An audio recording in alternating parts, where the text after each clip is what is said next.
इस वीडियो में हम डिस्कस करेंगे कि सी प्लस प्लस के फीचर्स के बारे में। ठीक है, सी प्लस प्लस में क्या क्या फीचर्स है, नया फीचर्स, एंड ये कैसे सी प्लस प्लस को मोस्ट एडवांस बनाता है। ठीक है, तो चलो स्टार्ट करते हैं। तो पहला आता है यहाँ पे, C plus plus is a object oriented programming language and it is provides a lots of features that are discussed further. समझ में आ गया? तो C plus plus generally object oriented programming language है एंड लॉट्स ऑफ फीचर्स यहाँ पे include किया गया है। चलो स्टार्ट करते हैं। पहला पॉइंट, सिंपल। तो सी प्लस प्लस जो है ये वेरी सिंपल है। हम इसका जो कोड भी हम लिखना स्टार्ट करते हैं वेरी इजीली राइट कर सकते हैं इसका इंस्ट्रक्शंस एंड रन भी कर सकते हैं उसका कोड को, जस्ट लाइक ए सी। लेकिन यहाँ पे एक पॉइंट मैं आपको इंक्लूड करने के लिए बोलूँगा, जब भी कोई भी इंस्ट्रक्शंस आप लिखना स्टार्ट करते हो सी में और सी प्लस प्लस में, ये फ्री फॉर्म होता है। फ्री फॉर्म का मतलब है, मैं ऑलरेडी प्रीवियस वीडियो में बता चुका हूँ, फ्री फॉर्म का मतलब होता है आप कोई भी एडिटर यूज़ करते हो, IDE integrated development environment, just like a turbo C हो गया, डेप सी प्लस प्लस हो गया, कोड ब्लॉक्स हो गया, नेटबीन हो गया, ये सारे एडिटर्स अब सी कोडिंग को लिखने के टाइम पे आपको ये सारा चीज़ देखने की जरूरत नहीं पड़ता। जैसे स्पेस कितना मैं दे दिया, कर्ली ब्रैकेट किस जगह पे है, हमारा जो भी इंस्ट्रक्शन सेट जैसे बनाया गया है उसी तरह आपका इंस्ट्रक्शन सेट रहता है।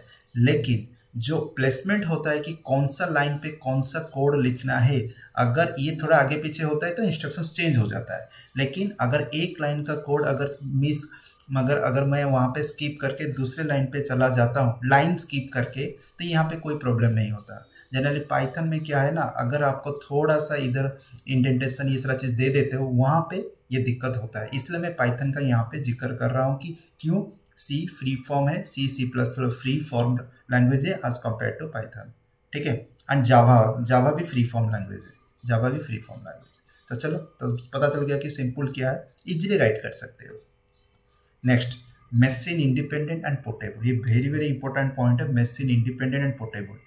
सी एंड सी प्लस प्लस ये दोनों को मैं यूज़ करके बोल रहा हूँ। ये मशीन बहुत सारी जगह पे मशीन इंडिपेंडेंट बोलते हैं, लेकिन आप एक चीज़ ध्यान रखना, कोई भी सी लैंग्वेज या सी प्लस प्लस का प्रोग्रामिंग लैंग्वेज के थ्रू इंस्ट्रक्शंस बनाया गया है, लेकिन उसी प्लेटफॉर्म के अंदर ये एग्जीक्यूशन हो पाता है। अगर उसी का EXE फाइल जो एग्जीक्यूटेबल कोड होता है, अगर उसको मैं लेके मल्टीपल प्लेटफॉर्म्स में रन करूँ, जैसे लाइनक्स हो गया, मैक्सिंटोस हो गया, उबुंटू हो गया, वो भी एक लाइनक्स का वर्सन है, विंडोज़ हो गया, तो वहाँ पे क्या होता है, जिस पर्टिकुलर मशीन से जो कोड जनरेट हुआ है व इंस्ट्रक्शंस लिखा गया है, उसी में ही डेट EXE फाइल रन करेगा, मल्टीपल प्लेटफॉर्म्स में रन नहीं करेगा।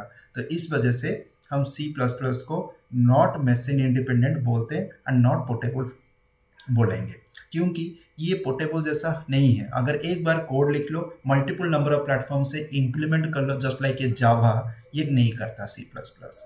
तो एक प्लेटफॉर्म में EXE फाइल क्रिएट होता है, उसी EXE फाइल उसी प्लेटफॉर्म में एग्जीक्यूटेबल हो सकता है, दूसरे पर्टिकुलर प्लेटफॉर्म में दैट EXE फाइल एग्जीक्यूशन नहीं हो सकता। तो इसीलिए आपको सी एंड सी प्लस प्लस को माइंड में ये रखना है कि ये पोर्टेबल्स नहीं है, ये नॉट मशीन इंडिपेंडेंट, ये चीज़ याद रखना है।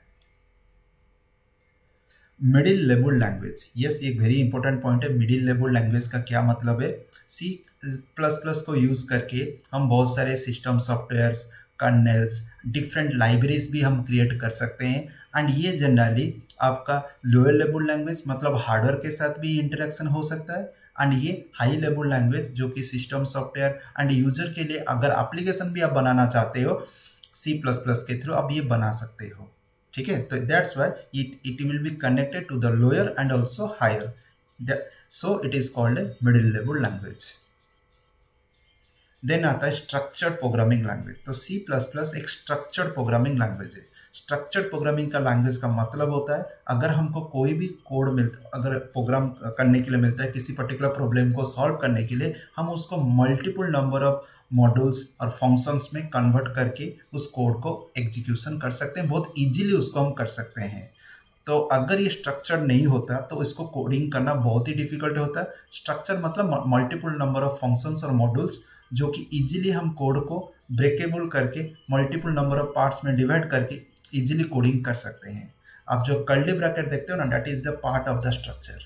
ठीक है, जो स्टार्ट होता है एंड होता है, that is the part of the structure. तो that's why it is called a structured programming language.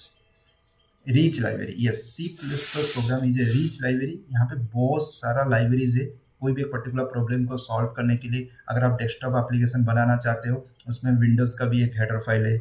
अगर आप कंसोल बेस्ड एप्लीकेशन बनाना चाहते हो, उसके लिए भी बहुत सारे हेडर फाइल्स है। एंड कोई भी बड़ा प्रॉब्लम को सॉल्व करने के लिए सी प्लस प्लस में बहुत सारा लाइब्रेरीज इंक्लूड है। That's why it is called A rich library. Memory management very very important part होता है। जस्ट लाइक ये सी में जैसे हम कोई भी डायनेमिकली अलोकेट करते हैं तो उसको हम डी एलोकेशन भी कर सकते हैं, उसी तरह सी में भी अगर कोई अलोकेट होता है उसको हम डी एलोकेट भी करते हैं। हम प्रॉपर मेमोरी मैनेजमेंट होता है रन टाइम के अंदर, ठीक है। क्योंकि मेमोरी मैनेजमेंट अगर प्रॉपर नहीं होता तो क्या होता, अगर नया कुछ ऑब्जेक्ट अगर क्रिएट होता है, उसका अगर मेमोरी एलोकेशंस होता है, उसके बाद उसको हम रिमूव ही नहीं कर पाते तो ये प्रॉपर मेमोरी मैनेजमेंट नहीं हो पाता। तो C plus plus proper memory management करता है by using two operators, that is a new and delete operator.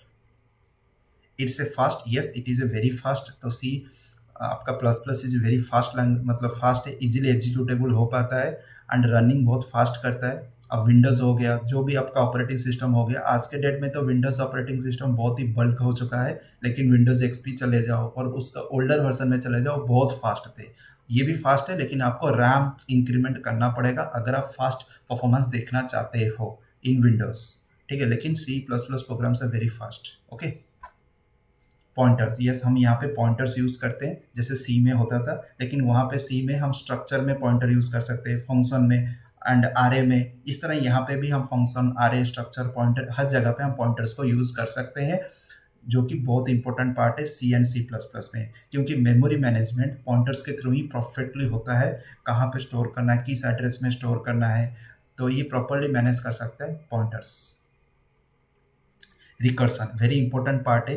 अगर कोड को रीयूजेबिलिटी बनाना है, सेम कोड को मल्टीपल प्रॉब्लम्स में ऐड ऑन करना है, तो रिकर्सन एक परफेक्ट एग्जांपल है। क्योंकि हम यहाँ पे फंक्शंस का हेल्प लेके एक पर्टिकुलर पार्ट को हम मल्टीपल नंबर ऑफ टाइम्स हम एग्जीक्यूशन कर सकते हैं। अगर एक function multiple number of times call हो रहा है, उसको हम बोलते हैं रिकर्सन। एंड रिकर्सन एक वाइटल पार्ट है सी एंड सी प्लस प्लस में, एंड सी प्लस प्लस में हम उसको कोड रीयूजेबिलिटी में भी यूज़ कर सकते हैं। देन एक्सटेंसिबिलिटी, ये वेरी वेरी इंपॉर्टेंट है। अगर आप कोई भी एक प्रोडक्ट बनाते हो किसी पर्टिकुलर प्रॉब्लम को सॉल्व करने के लिए, तो उसी सेम प्रॉब्लम कोई दूसरे प्रोडक्ट को बनाने के टाइम पे हो रहा है, लेकिन उसका फीचर डिफरेंट है लेकिन प्रॉब्लम सेम है। इसका फीचर डिफरेंट है, प्रॉब्लम सेम है, ठीक है। तो इसका जो प्रॉब्लम है, उसका जो मेन प्रॉब्लम है, दोनों अगर सेम है तो इस प्रोडक्ट का हम कुछ एक्सटेंसिबल पार्ट, मतलब हम रीयूज कर सकते हैं दूसरे प्रोडक्ट में बिकॉज ऑफ एक्सटेंसिबिलिटी। अगर एक्सटेंसिबिलिटी नहीं होता, उसको हम दूसरे पर्टिकुलर प्रोडक्ट के अंदर हम इंटीग्रेट नहीं कर पाते। This is the best and most effective feature of in C plus plus. ये तो आपको सबको पता है ऑब्जेक्ट ओरिएंटेड का मतलब क्या है, ऑलरेडी बता चुका हूँ।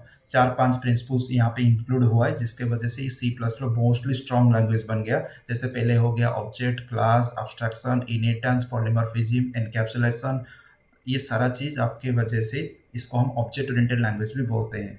अगर प्योर ऑब्जेक्ट ओरिएंटेड और ट्रूली ऑब्जेक्ट ओरिएंटेड लैंग्वेज बोलोगे तो सी प्लस प्लस नहीं है।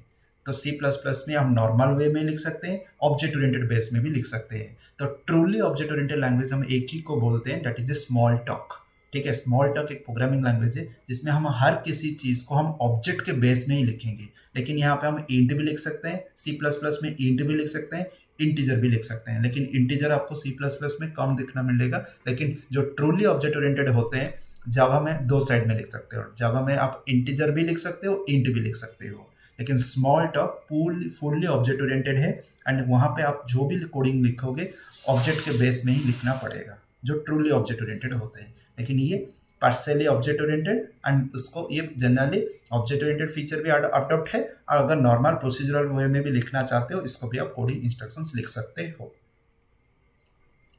यस, कंपाइलर बेस है।